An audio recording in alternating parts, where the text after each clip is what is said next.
Lovely viewers, আসসালামু আলাইকুম। আমি সুমি এচে কিচেন চ্যানেলে আপনাদের আরও একবার স্বাগত জানাই। খেতে খুবই ভালো লাগে, তবে কম সময়ে এবং কম উপকরণে বানিয়ে নেওয়া যায় এমন একটা পেঁপে ভাজি রেসিপি শেয়ার করব। আশা করছি আপনাদের কাছে খুবই ভালো লাগবে। তো চলুন রেসিপিটি দেখে নিচ্ছি।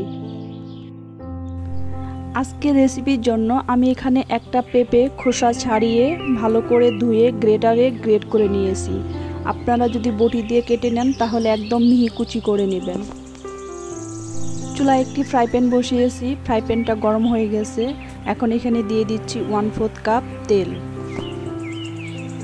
2টা শুকনো মরিচ কুচি দিয়ে দিচ্ছি। এখন শুকনো মরিচটাকে একটু ভেজে নেব।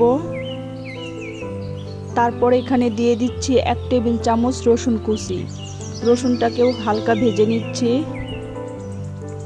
এখন এখানে দিয়ে দিচ্ছি 1/2 কাপ পেঁয়াজ কুচি, পেঁয়াজটাকেও হালকা করে ভেজে নিচ্ছি। পেঁয়াজ রসুনটাকে হালকা একটু ভেজে নিলাম। এখন এখানে দিয়ে দিচ্ছি 6টা কাঁচামরিচ ফালি, 1/2 চা চামচ হলুদের গুঁড়ো দিয়ে দিচ্ছি, স্বাদ মতো লবণ দিয়ে দিলাম।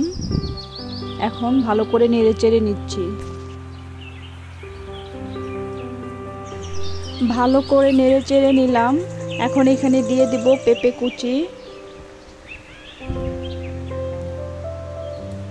পেঁপেটা দিয়ে এখন ভালো করে নেড়েচেড়ে নিচ্ছি।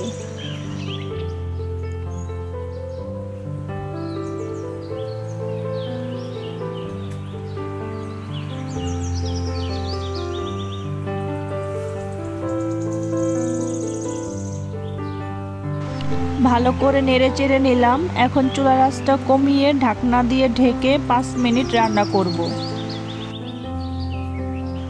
ফিরে এলাম 5 মিনিট পর। এখন আবারও একটু নেড়েচেড়ে দিচ্ছি। এখন ঢাকনা ছাড়া এভাবে নেড়েচেড়ে পানি শুকিয়ে নেব।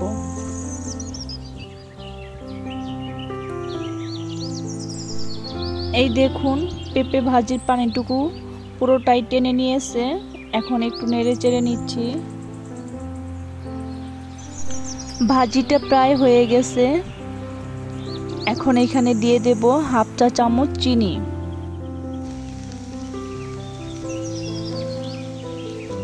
সুন্দর ফ্লেভারের জন্য দিয়ে দিচ্ছি 1/2 চামচ ঘি।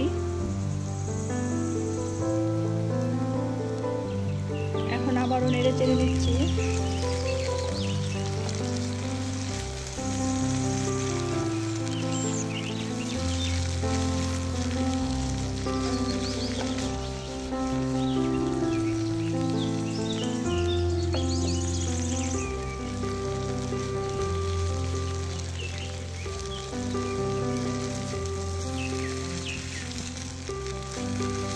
ঘি আর চিনি দিয়ে কিছুক্ষণ নেড়ে চেড়ে চুলা থেকে নামিয়ে নেব।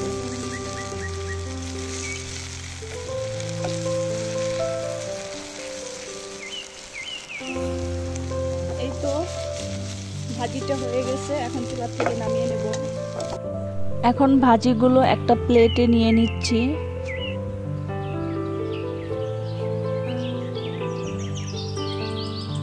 তৈরি হয়ে গেল পেঁপে ভাজি রেসিপি। রেসিপিটি ভালো লাগলে লাইক, কমেন্ট, শেয়ার করবেন। আমার চ্যানেলটিকে সাবস্ক্রাইব করে চ্যানেলটির পাশেই থাকবেন। ধন্যবাদ সবাইকে এতক্ষণ আমার ভিডিওটি দেখার জন্য। আজকের মতো এখানেই বিদায় নিচ্ছি। আল্লাহ হাফেজ।